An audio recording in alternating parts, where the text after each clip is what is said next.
remercie de nous donner la parole. Nous sommes ici plusieurs membres du comité de vigilance JO 2024 à Saint-Denis. Donc vous avez ici les coordonnées, vous pouvez nous joindre et nous suivre. Nous nous sommes constitués il y a un an à la suite de l'attribution. Ce comité réunit à la fois des citoyens, des collectifs, des associations et des enseignants de sport, des syndicats de sport. Depuis un an, nous avons participé donc à de nombreuses réunions comme celle-ci, des concertations et rencontré de nombreux acteurs, notamment le CIO et le COJO. Et à chaque fois, en fait, le bilan que nous pouvons tirer, c'est que quand nous voulons aborder des questions de fond, nous nous heurtons aux limites de compétences de chaque acteur et nous nous limitons un petit peu au format aussi des réunions. Par exemple, aujourd'hui, probablement la réunion durera 2 heures. En réalité, on aurait besoin de plus et on va y revenir, ça sera notre proposition. Donc un an après, notre constat, c'est qu'on a du mal à avoir une vision globale de l'héritage, qui était pourtant le maître mot de la candidature, et que cet héritage, il soit de façon sportif, urbain ou environnemental, on a l'impression d'une segmentation. Donc dans le domaine sportif, l'héritage sportif, ça va être le débat probablement de ce soir. Effectivement, il manque la liste des sites d'entraînement et la liste précise des sites d'entraînement ainsi que les financements, mais ça on y reviendra évidemment. Et pour l'héritage urbain et l'héritage environnemental, en ce qui nous concerne, on a dressé le constat que les circulations entre les sites ne sont pas assez pensées dans leur ensemble. À titre d'exemple, on a effectivement commencé la concertation sur la ZAC Saunier. Ici, vous avez le projet avec un certain nombre, a priori 56% de bureaux dans la première version. Nous, ce qu'on préconise, c'est que cet espace ne doit pas être figé et que potentiellement, pourrait régler une partie des circulations et des difficultés de circulation qui fracturent notre territoire. De même, si on mettait bout à bout tous les coûts engendrés par des passerelles, des verdissements de l'A1, on pourrait probablement envisager peut-être plus sérieusement l'enfouissement de l'A1 qui nous tient très à cœur parce que c'est le nerf de la guerre. Donc depuis juin, nous travaillons, et on ne va pas rentrer dans les détails, à une sorte de projet global avec tous les collectifs mobilisés, en partant des besoins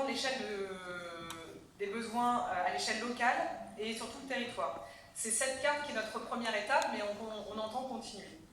Du coup, voici notre proposition qui va en fait plus loin que celle du comité de suivi, qui est une première étape également. Nous demandons, dans les meilleurs délais, en fait, la tenue d'un forum public sur les JO 2024 en présence de tous les acteurs, et on considérera les choses à partir des besoins des habitants, des acteurs locaux du sport et des salariés. Ce forum pourra préfigurer la structure héritage qui n'a pas été créée à ce jour et qui devait être créée et faire partie de la gouvernance tripartite des JO. Donc Madame Barsac, qui représente ici le COJO ce soir, nous demandons à ce que le COJO soit garant de ce forum qui devrait durer au moins 2 jours, avec le volet sportif, le volet social et le volet environnemental et urbain.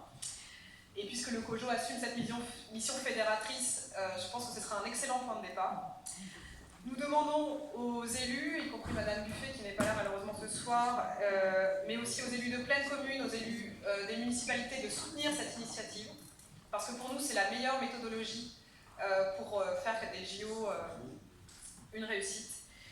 Et nous demandons évidemment, du coup, dans ce forum, la présence de toutes les parties prenantes.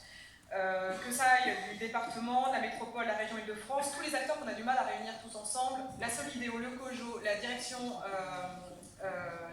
intergouvernementale, le ministère des Sports, le ministère de la Transition écologique, la mairie de Paris, pour des questions techniques, la SNCF Réseau, la DIRI, les fédérations sportives, et sans doute, en termes sportifs, je pense encore beaucoup d'autres acteurs. RTE, potentiellement. Qu'est-ce que j'ai dit oui, RTE, oui, c'est ça, aussi particulièrement. En bref, tous ceux qui pourraient contribuer à laisser un héritage cohérent et durable, et véritablement cohérent et durable sur notre territoire. Alors, ce texte et cette proposition de forum, nous l'avons mis par écrit, nous allons pouvoir vous en distribuer un certain nombre de texte.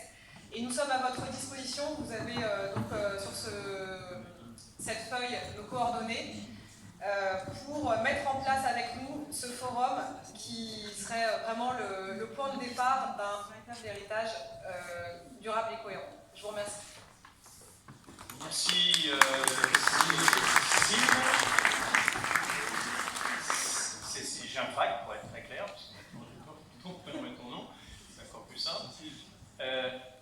Juste, j'ai oublié de préciser qu'il y a M. Jean Guillor qui va se manifester en levant la main.